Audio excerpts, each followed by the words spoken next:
Good evening friends. आज की update कुछ इस प्रकार से। आज हम बात करेंगे अमेरिका और ईरान की। अमेरिका और इसराइल के भीषण हमले के बावजूद ईरान जंग रोकने को तैयार नहीं है। इन हमलों में ईरान की टॉप लीडरशिप लगभग खत्म हो चुकी है। सर्वोच्च नेता आयतुल्ला अली खामनेई से लेकर पूर्व राष्ट्रपति महमूद अहमदीनेजाद, सुरक्षा प्रमुख अली लारीजानी और खुफिया प्रमुख इस्माइल खातिब समेत कई शीर्ष अधिकारियों की मौत हो चुकी है। इस बीच ईरान के विदेश मंत्री सैयद अब्बास अरागची ने बुधवार को कहा कि अपने सबसे सीनियर सुरक्षा अधिकारी को खोने के बावजूद ईरान अपनी लड़ाई जारी रखेगा। उन्होंने कहा कि यह अमेरिका का युद्ध है और हम पीछे नहीं हटेंगे। कतर के न्यूज़ चैनल अल जजीरा से बात करते हुए अराकाची ने कहा, किसी एक व्यक्ति की मौजूदगी या गैर मौजूदगी से ईरान के राजनीतिक और आर्थिक ढांचे पर कोई असर नहीं पड़ता। उनका यह बयान ईरान के राष्ट्रीय सुरक्षा प्रमुख अली लारीजानी की अमेरिकी इजरायली हवाई हमलों में मौत के बाद आया है। लारीजानी को ही ईरान की रक्षा रणनीति का मुख्य आर्किटेक्ट माना जाता है, जिसके तहत वह इसराइल और अमेरिकी सैन्य अड्डों की मेजबानी करने वाली खाड़ी देशों में हमले कर रहा है। पूर्व supreme leader ayatollah Ali Khamenei की मौत का जिक्र करते हुए आरागाची ने कहा, खुद सुप्रीम लीडर भी शहीद हो गए थे, फिर भी व्यवस्था ने अपना काम जारी रखा। आरागाची ने मध्य पूर्व में चल रहे संघर्ष के लिए अमेरिका को जिम्मेदार ठहराया। उन्होंने कहा कि मानवीय और आर्थिक नुकसान के लिए अमेरिका को जवाबदेह ठहराया जाना चाहिए। उन्होंने उन दावों को भी खारिज कर दिया कि ईरान युद्ध के दौरान अमेरिका से बैक चैनल में बातचीत कर रहा है। क्या परमाणु हथियार बनाएगा ईरान?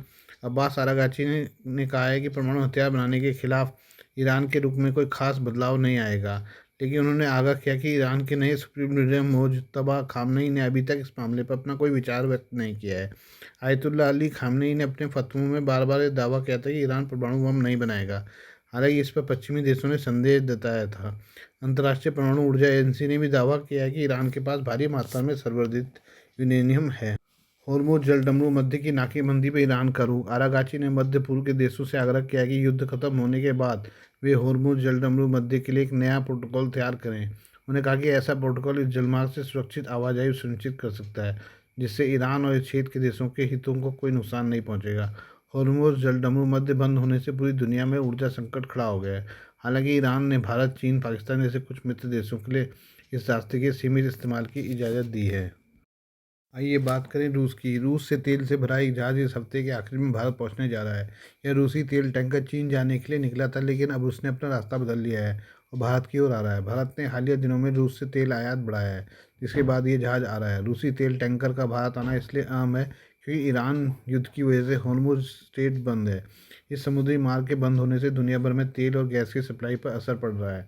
एनडीटीवी के मुताबिक रूसी तेल से भरा जो टैंकर चीन जा रहा था, वह दक्षिण चीन सागर में वापस मुड़ गया है। ये टैंकर अब भारत की ओर तेजी से बढ़ रहा है।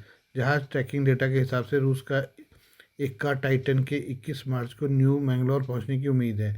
इससे भारत में तेल स्टॉक को लेकर पैदा हो रही आशंकाएं भी खत्म होंगी। बाल्टिक सागर से लोड हुआ जहाज। यह जहाज अपने साथ यूराल तेल का कार्गो ला रहा है। इसे जनवरी के आखिर में बाल्टिक सागर के बंदरगाह में लोड किया गया था।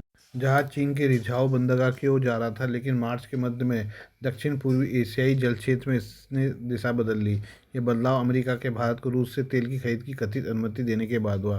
भारत ने बीते कुछ दिनों में रूस से भारी मात्रा में 30 मिलियन बैरल तेल खरीदा। रूस से तेल खरीद बढ़ाने का मकसद ईरान में चल रहे युद्ध की वजह से तेल की सप्लाई में आई कमी को पूरा करना है। पिछले कुछ महीनों में भारत ने रूस से तेल खरीदना कम कर दिया था। अब एक बार फिर से रूसी तेल के जहाज भारत पहुंचने लगे हैं।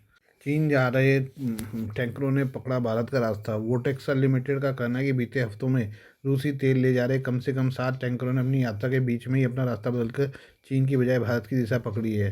रूस के एक और जहाज सुइज मै ज़ोउ के 25 मार्च को भारत पहुंचने की उम्मीद की जा रही है। ये टैंकर खजाक सीपीसी ब्लैंड कच्चा तेल ले जा रहा है। रूसी कच्चे तेल की मांग ईरान में युद्ध शुरू होने के बाद बढ़ गई है। ईरान में जंग से तेल सप्लाई में आई रुकावट के बाद अमेरिका ने रूस पर लगे प्रतिबंधों को भी कम किया है। इससे दुनिया भर में रूसी तेल की मांग आ रही है। इसमें रूस को काफ़ी आर्थिक लाभ भी हो रहा है। रूस ने ईरान में जंग के बाद अपने कच्चे तेल के दामों में भी बढ़ोतरी की है। इसराइल ने ईरान के रक्षा प्रमुख अली लारीजानी की हत्या के बाद ईरानी इंटेलिजेंस मिनिस्टर इस्माइल खातिब को भी मार गिराया। इसकी पुष्टि इजरायली रक्षा मंत्री इसराइल कॉर्ड्स ने की है। हालांकि इसराइल डिफेंस फोर्सेस ने अभी तक स्ट्राइक को कंफर्म करने वाला कोई स्टेटमेंट जारी नहीं किया है। इससे एक दिन पहले इसराइल ने तेहरान में हमला कर ईरान के रक्षा प्रमुख अली लारीजानी को मार गिराया था। इजरायली प्रधानमंत्री बेंजामिन नेतन्याहू ने लारीजानी को गुंडों का सरगना बताया था। उनकी मौत के बाद गुस्साए ईरान ने इसराइल पर क्लस्टर बमों से हमला किया है। यरूशलेम पोस्ट ने ईरानी सूत्रों के हवाले से मंगलवार रात हुए इजरायली हमले में ईरानी इंटेलिजेंस मिनिस्टर इस्माइल खातिब की मौत की जानकारी दी है। एक सूत्र ने बताया कि इजरायली स्ट्राइक सफल रही और इस्माइल खातिब मारे गए हैं। वहीं दूसरे सूत्र ने कहा कि इसराइल ने उन्हें मारने की कोशिश की है, लेकिन नतीजे अभी तक साफ नहीं है। कुछ अन्य सूत्रों ने हालात को देखते हुए इस मुद्दे पर बात करने से मना कर दिया है। इस्माइल खातिब कौन थे? इस्माइल खातिब अगस्त 2021 से इंटेलिजेंस मिनिस्टर हैं। उनकी नियुक्ति ईरान के पूर्व राष्ट्रपति इब्राहिम रईसी के साथ हुई थी, जब रईसी एक हेलीकॉप्टर दुर्घटना में मारे गए और मसूद पेजिशियन उनकी जगह ईरान के राष्ट्रपति बने। तब भी खातिब इंटेलिजेंस मिनिस्टर बने रहे। हालांकि ईरान में इसे काफ़ी अजीब माना गया, क्योंकि यह परंपरा रही कि ईरान का नया राष्ट्रपति शीर्षपंथियों को की जगह अपने करीबी लोगों को नियुक्त करते हैं। मंगलवार को ईरान की सर्वोच्च राष्ट्रीय सुरक्षा परिषद के शक्तिशाली सचिव लारिजानी और आरजीसी के आंतरिक अर्धसैनिक बल बासिज के कमांडर सुलेमानी की मौत की पुष्टि की थी। लारिजानी ईरान के सबसे प्रभावशाली राजनेताओं में से एक थे, जिन्होंने पहले पश्चिम के साथ परमाणु वार्ता का नेतृत्व किया था और संसद के अध्यक्ष के रूप में कार्य किया था। यह अध्याय नेतृत्व को निशाना बनाने की उस नीति का हिस्सा है जिसे इजराइल अपने विरोधियों के खिलाफ अपनाता रहा है। आइए बात करें अफगानिस्तान की। अफगानिस्तान के तालिबान शासन के साथ देश के धार्मिक संस्थान पाकिस्तान के खिलाफ एकजुट हो गए हैं। अफगानिस्तान के सर्वोच्च न्यायालय के ग्रैंड मुफ्ती ने पाकिस्तान की फ़ौज के खिलाफ जिहाद का फतवा दिया है। ग्रैंड मुफ्ती की ओर से यह फतवा ऐसे समय दिया गया है जब अफगानिस्तान और पाकिस्तान युद्ध जैसी स्थिति में है।